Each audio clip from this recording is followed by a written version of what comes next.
So hi, from Holistic Icon, we wanted to show you how to make a homemade healthy chocolate for Valentine's Day. Happy Valentine's Day. So having promised you a video, I completely forgot to buy cacao dates. And so what I did is I had a harvest bowl at home. And those of you who do not know what harvest bowl is, those are frozen food that you can buy.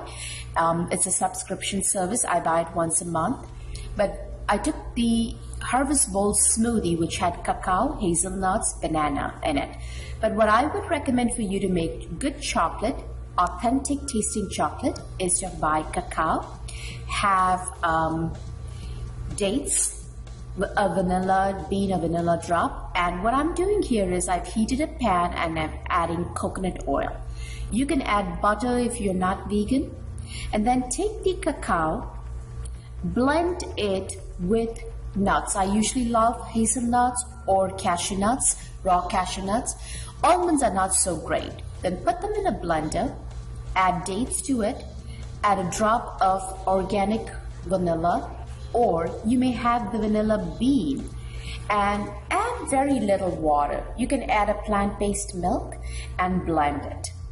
And you want to blend it so that it becomes a nice thick mixture. In the meantime, the pan is heating with the oil or fat, whatever fat you would use. Try to choose something that's healthy. Even an avocado oil would be fine. Take out the blended mixture. You can see how all of the chocolate, it becomes a real chocolatey flavor. It looks like ice cream when you actually blend the chocolate, nuts, and dates. Now make sure you scrape out everything from the blender, pour it onto the heated pan where you have the oil or butter, and nicely blend it. And as you're blending, don't forget to do something very, very important. You're listening to me? This is where you will continue to stir, but make sure you get back to the bowl and the blender and lick all of the extra chocolate that you've left in it. This is the fun of making chocolate at home from scratch.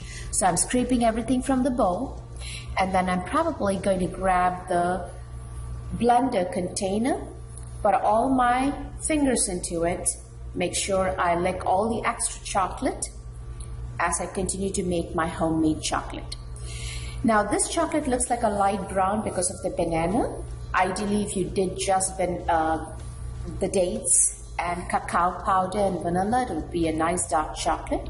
Take a plate, spread and create a thin layer of chocolate onto the plate. I like steel plates. You can make a thinner or thicker layer depending on how thick you want your chocolate. Spread it completely and then make sure you take it and put it into the refrigerator. I would do it actually into the freezer. If you have a lot of time, you could keep it in the fridge. But if you want to do it in a short period of time, just take the plate with the spread out chocolate and put it into the freezer. In a few minutes, what comes out is a nice frozen sheet of chocolate that you can cut into. And you can actually get small pieces or large pieces. Here I'm trying to cut it in, and then I'm going to take those bits of chocolate. As you can see, I'm just cutting a nice big piece. It's almost like a wafer thin chocolate. Dig it out and bite into it, and it's the most awesome, healthy piece of chocolate you can ever have. Remember, there is no sugar, just cacao, dates, vanilla, plant-based milk, and a plant-based fat. Have a very healthy Valentine's Day.